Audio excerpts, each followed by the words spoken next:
Boa noite, pessoal! Começando mais uma live de domingo. Vamos esperar aí a turma entrar. Hoje não deu tempo de colocar o aviso aí da live, então eu peço desculpas aí para todo mundo. Tá entrando aí o pessoal, então vamos esperar. Tá aí o Marcos, Fábio.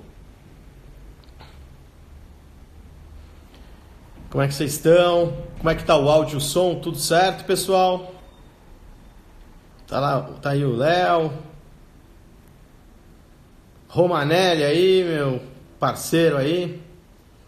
César Escafuro, como é que tá aí, parceiro? Gabriel Seixas também tá aí. Tudo certo com o áudio, pessoal? Se alguém puder me falar. Cezinha Schultz. Obrigado, Jonatas. Tudo certo. Então, separei aqui alguns assuntos que foram importantes, né, na última semana e que continuarão, né, muito importantes, e principalmente que eu vi que gerou muita dúvida, né, que é em relação ao que está acontecendo no mercado interbancário dos Estados Unidos, com essas operações compromissadas. Então eu vou explicar para vocês como é que funciona isso de uma forma bem simples, né?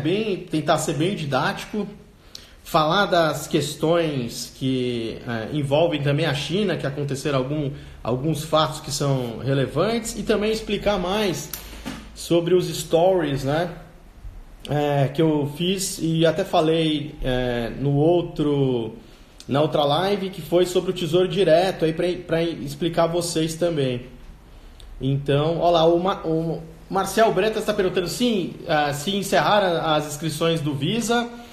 Quero agradecer muito todo mundo. Em um dia, né, quando abriu ao público, já se esgotaram as inscrições. Fiz questão de uma turma bem pequena, né, nesse momento, para a gente trabalhar muito, mas muito mesmo, pessoal. Quem é membro Visa aí, até me avisa aí nos comentários. A gente vai trabalhar muito duro, então até amanhã todo mundo na plataforma aí nos grupos de Telegram, e quarta-feira sai a primeira edição do relatório, né? Que toda quarta-feira tem um relatório, segunda-feira o podcast, e a gente vai trabalhar muito, mas muito duro mesmo. Então quem é membro Visa se prepara, porque vai muito além de um relatório de recomendações. Pelo contrário, a gente vai trabalhar muito duro em conhecimento de base, nesses assuntos aí que estão sendo trabalhados.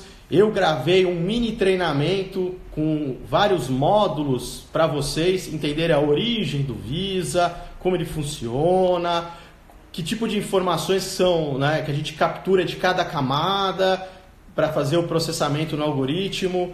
Então vai ser uma coisa assim muito, muito especial. E aí semana a semana a gente vai trabalhando uma série de temas importantes, porque a nossa maior meta é que todo mundo entenda o mercado, o funcionamento do mercado, da economia, e não receba recomendações vazias. E vocês podem ver, né? Nos últimos dias ficou bem claro em redes sociais, quando você tem alguma coisa muito disruptiva ou alguma coisa que devolve o poder às pessoas, incomoda, né? Incomoda aqueles que são fracassados e que dependem, né, de criar um manto de superioridade em cima das pessoas, menosprezam a inteligência das pessoas e querem aprisionar elas, né? E colocando crenças limitantes que elas não são capazes de entender, que elas têm que fazer isso, fazer aquilo para serem um dia capazes de se expor ao mercado global, ou isso, aquilo, ou entender investimentos. E isso é uma grande bobagem, né? E a gente vai botar por terra, porque eu vou me dedicar de corpo e alma nos próximos meses para esse grupo aí dos membros Visa, e vamos todos juntos com uma comunidade sólida, nos prepararmos, e para lá em 2020, quando acontecer o lançamento oficial, quem vai falar do Visa não serei mais eu, serão os nossos membros, e vocês vão ver a qualidade deles, né, em termos de conhecimento de base, mindset, as ferramentas, como eu mostrei lá para vocês. Por exemplo, nessa semana eu separei umas coisas para a turma do Visa que eu quero discutir. Por exemplo, o que é importante você olhar em mercado imobiliário nos Estados Unidos, por exemplo, porque saiu um dado que eu até mostrei outro dia, que era da housing starts, né? As casas que estão sendo iniciadas. Pô, tá na máxima histórica, então quer dizer que tá bombando? Aí eu mostrei um outro dado que era que é um indicador antecedente para imóveis comerciais, né, e industriais, que é a renda dos arquitetos, que mostra justamente o contrário. E eu vou mostrar também alguns pulos do gato, que tem outros indicadores que poucas pessoas olham e que isso realmente que importa quando você quer ver se vai impactar o emprego, se vai impactar a economia. Então é esse tipo de assunto que a gente vai trabalhando e vai desenvolvendo junto com os relatórios e os podcasts e as lives exclusivas com o mundo acontecendo. Então é em real time, então nada de backtest, nada, pelo contrário, né? A gente vai aprender com as coisas se desenrolando lá e se expondo da forma correta. Tá aí o meu amigo Maurício Berinello aí também. Abraço aí para você aí e aproveite com muita saúde aí a casa nova aí, cara. E nos convide, né, para um jantar aí em Curitiba que eu tô dentro. Tá aí o roxo aí também, olha lá os coraçõezinhos roxos aí, um abraço. Ó, o Lucas Scheffer, ele também é do Criptos e do Visa.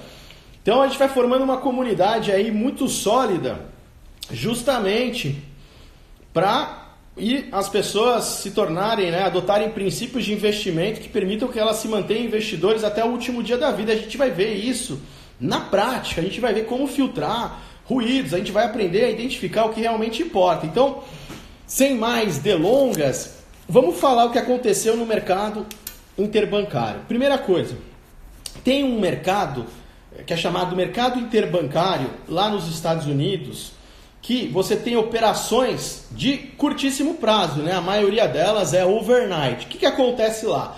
São as instituições emprestando ou captando dinheiro para respeitar, manter nos níveis mínimos o caixa que elas têm que ter lá no que o Federal Reserve, que é o Banco Central americano, exige. Então fala assim, ó, banco, você está fazendo suas operações do dia a dia, mas no mínimo você tem que estar com tantos % ali parado, que é o percentual, o compulsório de segurança, né? O depósito é como se fosse uma espécie de depósito compulsório nosso. Então você tem que manter isso lá, etc.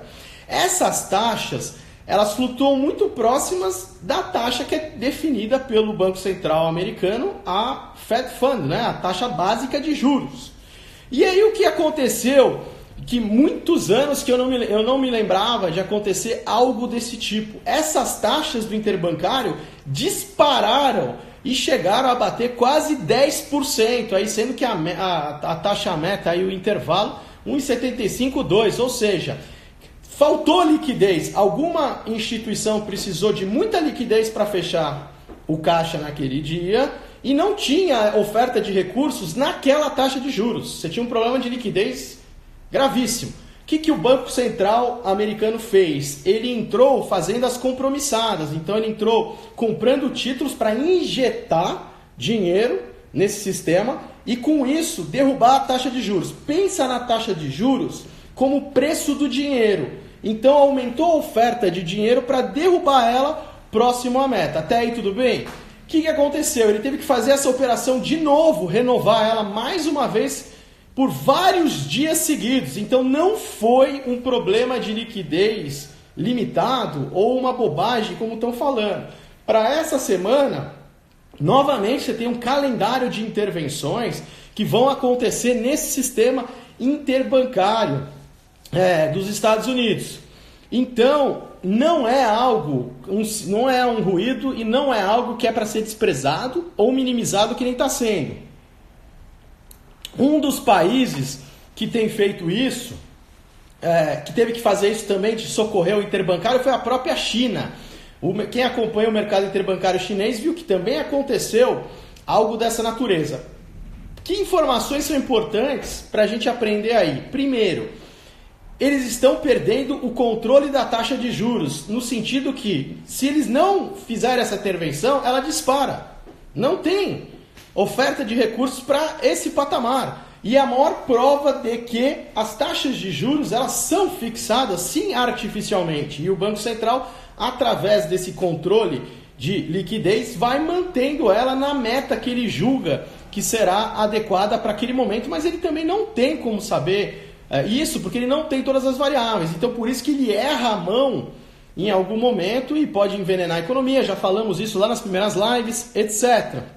Então, é uma questão que tem que ser monitorada. Não está sendo dada a devida importância nem na mídia ou a maior parte dos analistas.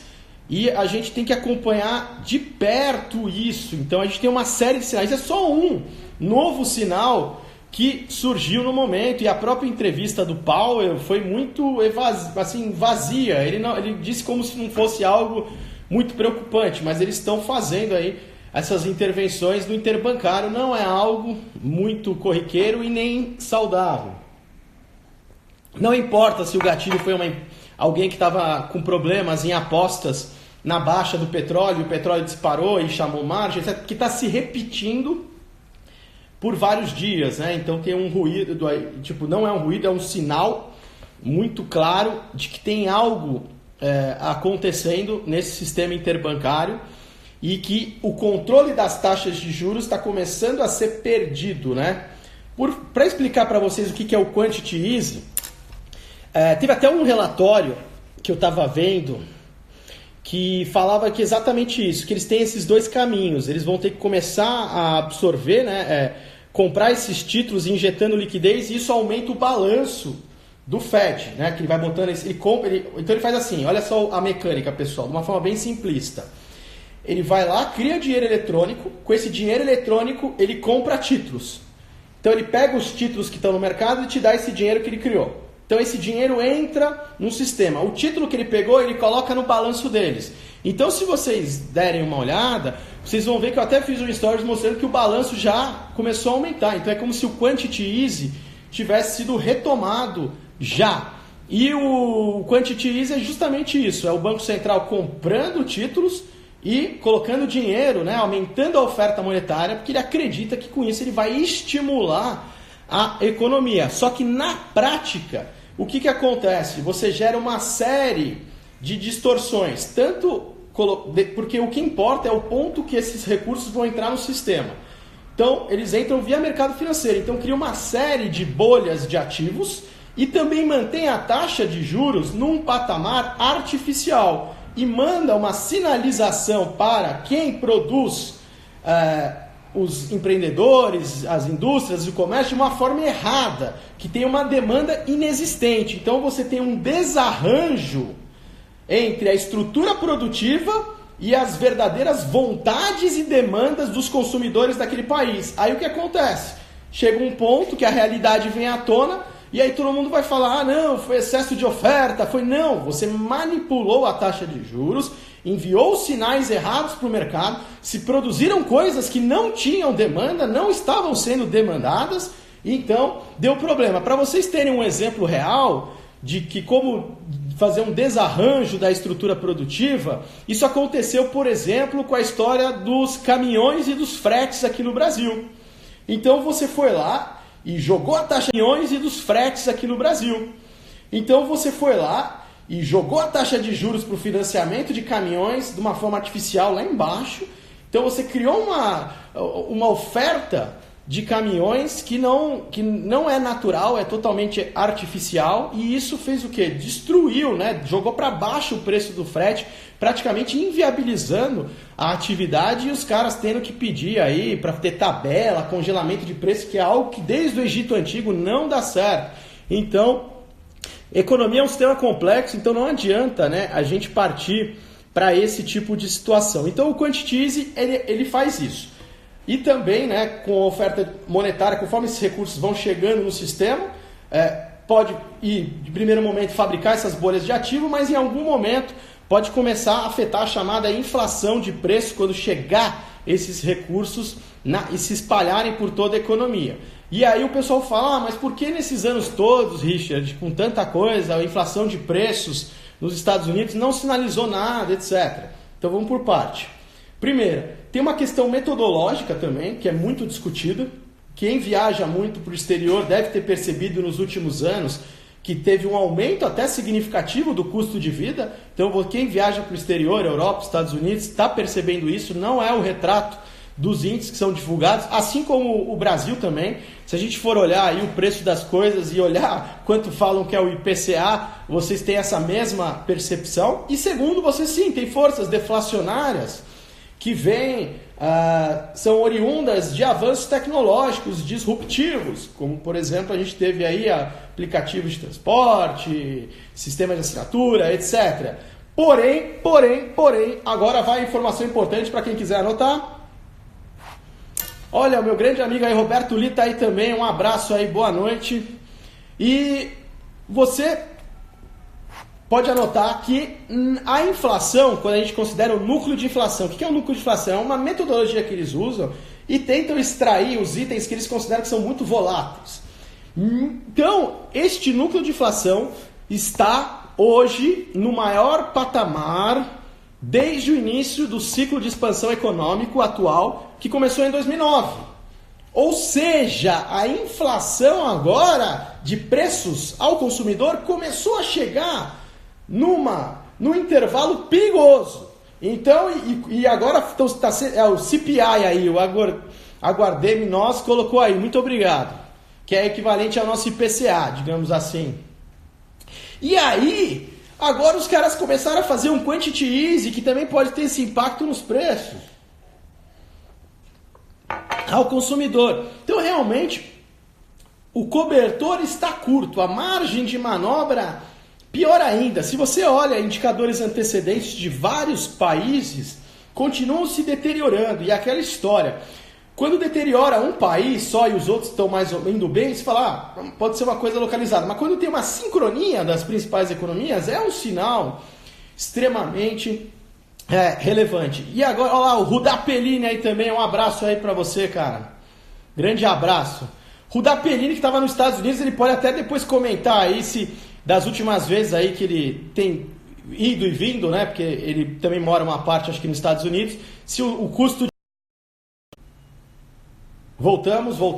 Se ele sentiu, Rudá Pellini, se ele sentiu que o custo de vida aí nos Estados Unidos também subiu bastante, grande abraço aí, Rudá Pellini. O próprio Roberto Li também, porque tem o pessoal que está lá, né, pode falar melhor, né? Eu até viajo bastante, tive essa percepção e depois até posso indicar para vocês um site que bate nessa tecla há muito tempo da metodologia, que é o Shadow Stats, que trabalha aí uma metodologia que eles consideram um pouco melhor para capturar essa inflação de preço. Mas enfim, a gente tem esse problema. Então, Estados Unidos é para ficar atento a esse problema no interbancário. Realmente não é natural, mostra que a taxa nesse patamar não está natural. Outra coisa que eu queria falar para vocês, aproveitando, subiu sim, ó, custo residencial. Obrigado aí, ó, Rudá Pellini já comentando aí, informando a gente aqui. Em relação ao Brasil, a gente tem também eu vou falar também da crise suína na China, mas eu só vou fazer o link agora, que é taxa de juros, mercado interbancário. Do Brasil, eu tenho um estudo que eu vou divulgar lá para a turma do Visa primeiro, que é o seguinte. Tem como você ver, por exemplo, você tem o Tesouro Nacional, ele tenta colocar os títulos públicos no mercado, correto? Até aí tudo bem? Só que tem parte desses títulos públicos que ele não consegue vender. E aí vai para a carteira do Banco Central e o Banco Central dá uma modificada, uma recalchutada nas taxas e faz as chamadas operações compromissadas. O que eu estou querendo dizer com isso? Tem como a gente mensurar se está com muito descolamento entre a taxa de juros implícita da dívida, ou seja, quanto o mercado realmente aceita para poder comprar esses títulos, e a taxa meta, que é estabelecida pelo Banco Central. Quando isso se descola demais, mostra que o Banco Central está perdendo o controle da taxa de juros. Não tem tanta eficácia, não tem efeito. Isso aconteceu no Brasil durante aquele período lá, 2012 a 2015. O Banco Central, mesmo depois quando ele tentou reduzir a força na marretada da taxa de juros, o mercado de títulos não aceitava aquela taxa. Falava, não, é muito baixo isso, eu não aceito, eu quero mais. E aí o volume das operações compromissadas começou a disparar. Então eu atualizei esse final de semana esse estudo, eu vou disponibilizar para a galera lá, os membros Visa, e aí vocês vão dar uma olhada. Por que eu estou falando isso? Para vocês poderem avaliar se o Banco Central do Brasil está adotando uma postura muito otimista e reduzindo a taxa de juros numa velocidade muito grande ou um patamar. Porque uma coisa é você falar, a economia, etc. Só que para você desenvolver a economia, o próprio Fernando Urrich já falou comigo em outras lives, você precisa de outras variáveis, como melhorar o ambiente de negócio, segurança jurídica, ter foco, né, para o empreendedor ter liberdade para fazer as suas atividades. Então, não é a bala de prata a taxa de juros. E tem o mercado de títulos, a gente tem uma dívida aí de trilhões de reais, tem a boa parte dela que é divulgada pelo Tesouro, é só uma parte, porque tem uma outra parte que fica lá no Banco Central, que tem tanto as operações compromissadas, quanto os títulos que estão na carteira do Banco Central, que aí nem entram na nossa contabilidade da dívida pública bruta, diferentemente de outros países. Então a nossa dívida é muito maior do que a divulgada. Estou querendo dizer, então, com isso o quê? Para vocês verem se a taxa de juros vai ter essa eficácia, se o mercado já começou a não aceitar essas taxas, e principalmente porque eu estou falando isso. Porque se a gente pegar a parte longa da curva de juros, que é a parte longa da curva? São aqueles vencimentos maiores, para 2025, 2045, etc. Não tem prêmio. Quando não tem prêmio, quer dizer o quê? Quer dizer que elas caíram demais, elas estão num patamar histórico muito, muito baixo, e se desconta a inflação, que é a forma correta, patamar real, então, muito, muito, que talvez não se justifique os fundamentos atuais da economia. Continuamos com um problema fiscal grave. O que é isso? O governo gasta muito mais do que arrecada e continua se endividando. E você tem algumas medidas que estão tentando conter, estancar esse sangramento, que no caso aí por exemplo, a aprovação da reforma da Previdência, mas você tem uma outra série de medidas que estão começando a rediscutir até o teto de gastos, querendo dizer, olha, tem que quebrar esse teto porque tem que gastar muito mais aí e tal, ou aumentar impostos. Então, enfim, você tem esse problema fiscal, apesar de o Brasil estar sendo negociado como se já tivesse grau de investimento no mercado internacional. Mas quando a gente olha os fundamentos, uma coisa que eu aprendi, o investidor estrangeiro ele tem um olhar muito generalista. Então o cara investe na Turquia, no Japão, ele não tem um conhecimento profundo do que acontece lá. Agora, quem está no país, a gente conhece muito mais. Então a gente sabe, né, se os fundamentos estão caminhando numa velocidade grande ou não. Então, com essa parte longa, sem nenhum prêmio, o que acontece se a gente tiver qualquer estresse no mercado internacional, que pode ser qualquer problema que se agrave, alguma coisa que surja no radar, o próprio petróleo que volte a disparar, puxe o preço da gasolina, comece a puxar a expectativa de que vai subir a inflação, e aí esses juros futuros disparam. O que acontece? O preço desses títulos, eles caem, e como eles são muito longos, a sensibilidade a qualquer ajuste na taxa de juros é muito violento. Então, por isso que o pessoal que está muito comprado na parte longa, se puder realizar gradualmente e migrando para alguma coisa mais pós-fixado, é ideal, porque não é que você está tentando prever nada, mas tem uma série de sinais de desequilíbrios na economia global, tem uma série de sinais aqui internos também, não estamos mil maravilhas, tem muita briga aí política, etc. Não fizemos o ajuste fiscal. A curva longa já precificou o céu de brigadeiro e já está no osso, sem prêmio algum. Então, para quê, né, que você vai ficar pagando para ver? Você tem pouco a ganhar e muito a perder. Pouco a ganhar e muito a perder. Ou seja, uma situação côncava. Então, por isso que eu fiz questão de trazer isso para vocês. Falando agora da China, já falamos do Quantity Easy, explicamos o que é, explicamos do tal do Ripple, que é a operação compromissada, falamos do Tesouro Direto e da China, pessoal. Saiu de novo, eu botei o gráfico, que teve uma disparada. Deixa eu ver se eu consigo botar o gráfico aqui para vocês, pessoal. Se eu achar fácil aqui, eu ponho. Tem uma disparada no preço. Tá aí, ó, pessoal. Uma disparada uma disparada no preço dos suínos lá na China. Já tinha acontecido lá em Hong Kong, e eu disse que estava demorando para se manifestar isso na China, né? Mas agora não teve mais como esconder. Olha aí, uma disparada por causa da peste suína, que é terrível e que foi detectada, inclusive, na fronteira com a Rússia. Ou seja, um negócio aí que estava fora do radar, volta agora, e que tem implicações muito graves. Vamos explicar para vocês por quê. A China tem uma das maiores bolhas de crédito já vista. Dificilmente um país pós crise de 2008, ela fez tantas intervenções e tantos estímulos igual a China. Então você tem uma bolha lá de ativos, bolha de crédito.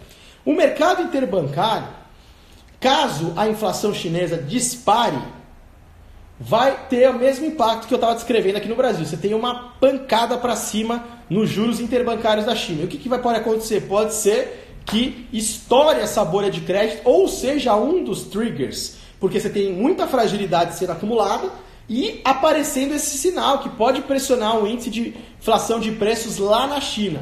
E isso tem implicações muito sérias para a economia chinesa, para a própria moeda deles, que está muito valorizada. É questão de tempo para voltar aquelas rodadas de desvalorização, isso também impactando as demais moedas dos países emergentes. Então é algo para olhar muito. E o pessoal fala, mas vai beneficiar a JBS, mas a questão é o impacto que pode ter um problema na China, para a China e para o resto do mundo. A gente pode entrar naquela questão da estação de esqui. Acho que tem algumas pessoas que conhecem essa história da estação de esqui. Para quem não conhece, eu vou contar. Que mostra que no mundo real você pode ter momentos e trechos que você se favorece e outros que pode ter momentos e trechos que você se favorece e outros que, se continuar acontecendo ou aumentando o evento, aquilo pode ser ruim para você. Então vamos dar um exemplo.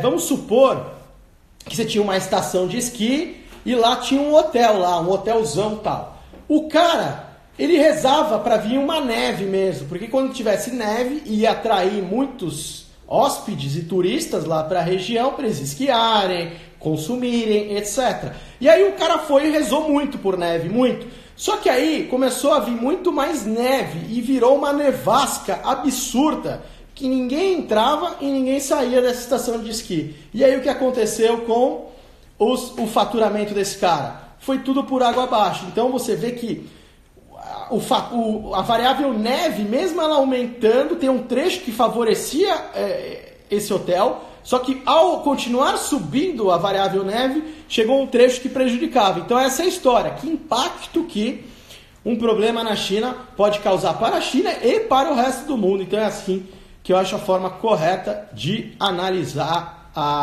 essa questão de favorecer ou não a JBS. Em relação o pessoal perguntando de bear market, então é assim, pessoal. Qual que é o nosso método aqui da nossa comunidade, live de domingo, os membros do Visa? É um método não preditivo.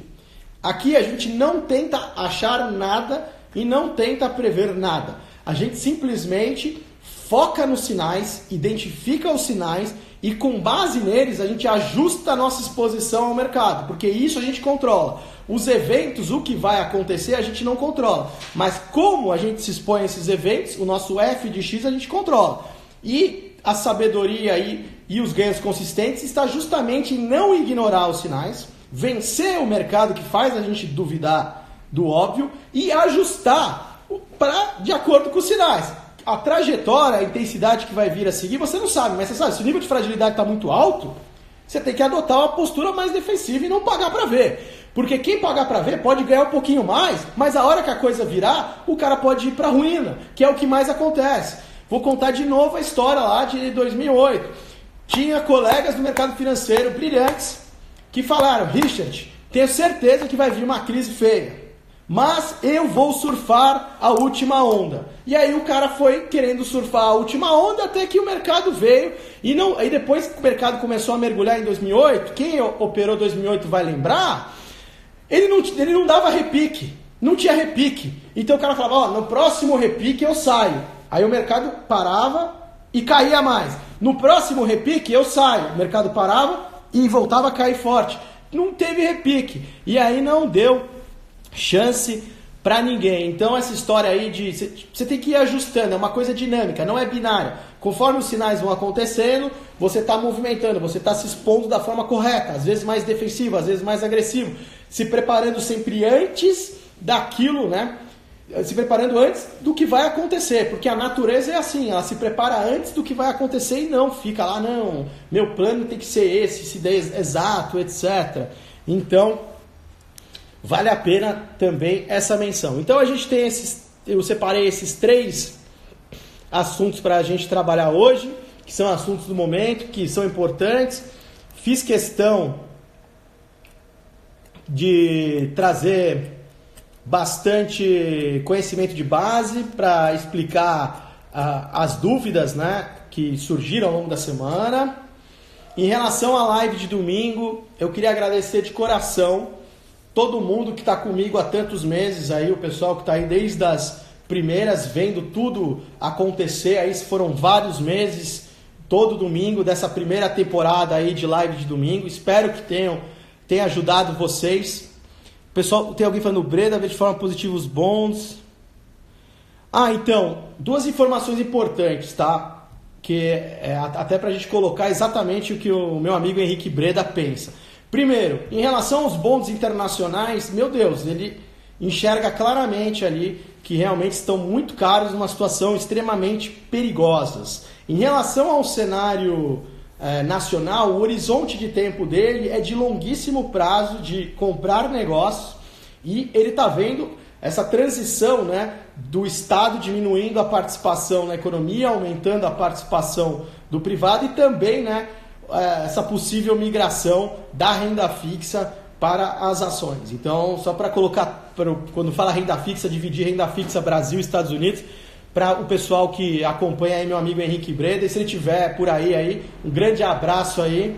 A gente tem que marcar mais um vídeo lá, só para ficar bem claro. O pessoal perguntando se vai relançar o Visa. O Visa ele vai ser relançado no primeiro trimestre, na verdade não é nem relançado, né? O lançamento oficial vai ser no primeiro trimestre de 2020.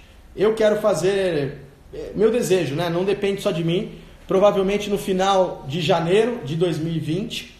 E até lá, trabalhar muito duro com essa comunidade aí de centenas de pessoas que hoje são membros do Visa e me dedicar de corpo e alma. Todo mundo tá com... O que eu fiquei muito feliz é que todo mundo está com o espírito de comunidade, todo mundo quer se ajudar, todo mundo quer aprender, todo mundo quer ir além, ninguém quer atalho, todo mundo está com a consciência que o mais importante é aprender a se defender, né? Ataques ganham partidas, defesas ganham campeonatos. Todo mundo quer adotar princípios de investimento para se manter investidores até o último dia da vida. Tem muita gente que eu fiquei muito feliz e até emocionado falando que quer passar essas filosofias para os filhos também, para os parentes. Então, justamente é isso, a gente formar esse núcleo forte para atravessar os ciclos, independente se é um grande ciclo de alta ou baixa, que etapa que está, se expor da forma correta, não querer comprar na mínima nem vender na máxima, ser consistente ao longo do tempo. Então, trabalhar muito bem esse mindset e enxergar o que realmente é um perigo, o que realmente é uma oportunidade, porque senão vira uma loteria e vira um tiroteio que nem a gente tem visto. Olha lá o Ricardo aí falando que vai encarar o Visa do Uruguai, olha só, hein? Que legal, hein? O Ricardo Varela falou que vai encarar o Visa aí do Uruguai, que legal. Então, daqui 3 meses, mais ou menos, 4 meses, a gente vai ter já toda a experiência desses membros fundadores, vamos chamar assim, que são a nossa primeira geração de assinantes, a primeira geração da comunidade, e aí todo mundo de fora vai poder avaliar e que eles vão compartilhar, todos nós vamos compartilhar todas as experiências, tudo que passamos em real time, ou seja, nada de backtest, pelo contrário, vivendo semana após semana, todo mundo aprendendo junto, todo mundo evoluindo, todo mundo se ajudando e nesse período, todo mundo adquiriu um conhecimento de base absurdo, um mindset em dia e a gente se expondo da forma correta. Olha lá, tem também o Visa direto da Nova Zelândia, muito legal. A Convex tem esse projeto mesmo de se tornar global.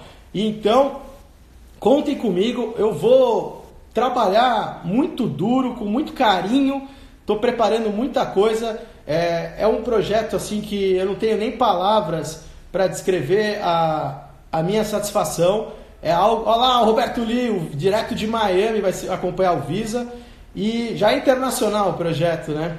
E vai ser muito legal. E para quem não é membro também ainda e vai esperar a próxima oportunidade, eu também faço uma promessa pública de aumentar cada vez mais o número de conteúdos gratuitos que vão estar aqui no meu Instagram. Vocês perceberam que eu já venho respondendo muito mais perguntas no Instagram, stories, isso vai continuar, posts, e toda a comunidade que estiver no Visa, eu sempre peço para que ajude as pessoas que estão fora, oriente, tente, né, impactar de uma forma positiva, se vê alguém que está se expondo de uma forma perigosa ou está indo por um caminho que não é o mais adequado, e a gente vai criando aí a nossa comunidade que vai impactando cada vez mais pessoas e da forma correta, né? Enquanto o pessoal quer ficar brigando com ego, teorias e todo mundo querendo buscar atalhos, a gente vai estar lá na nossa, focados, se dedicando e com o horizonte aí de médio prazo para ganhos consistentes, atravessar os ciclos e preparando, né, todo esse conhecimento de base para aprender a se expor também em todas as classes de ativo. No Visa também a gente vai falar uma vez por mês de renda fixa e do dólar real também. E vamos em frente então, pessoal. Então, queria agradecer muito então a presença de todos. Olá de Manchester!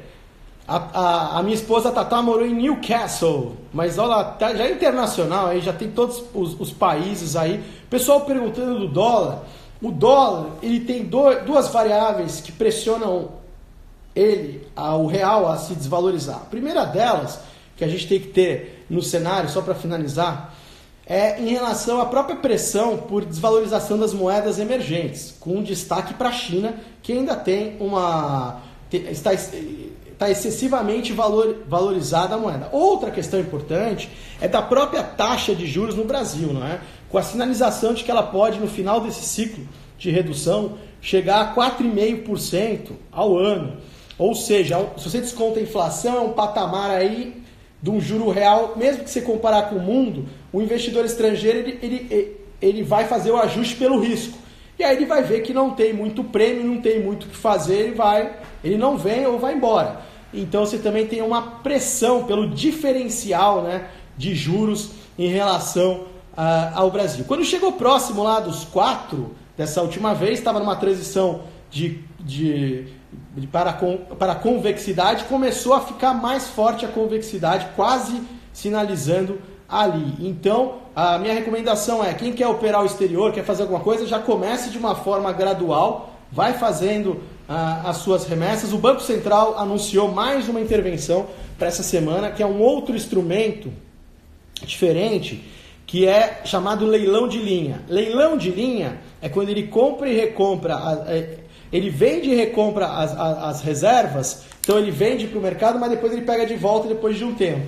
Ele usa esse instrumento quando ele quer arrumar a distorção num papel chamado cupom cambial. Quem quiser saber mais de cupom cambial, procura aí o professor Alexandre Cabral, se ele estiver assistindo a live aí, um abraço, que o homem aí sabe tudo de derivativos.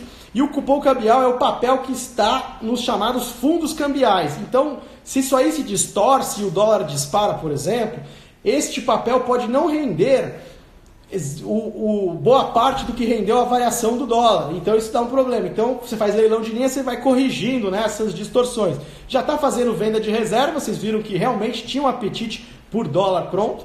Enfim, né? Então a gente tem essas pressões ainda no dólar real e vamos continuar monitorando. É isso aí, pessoal.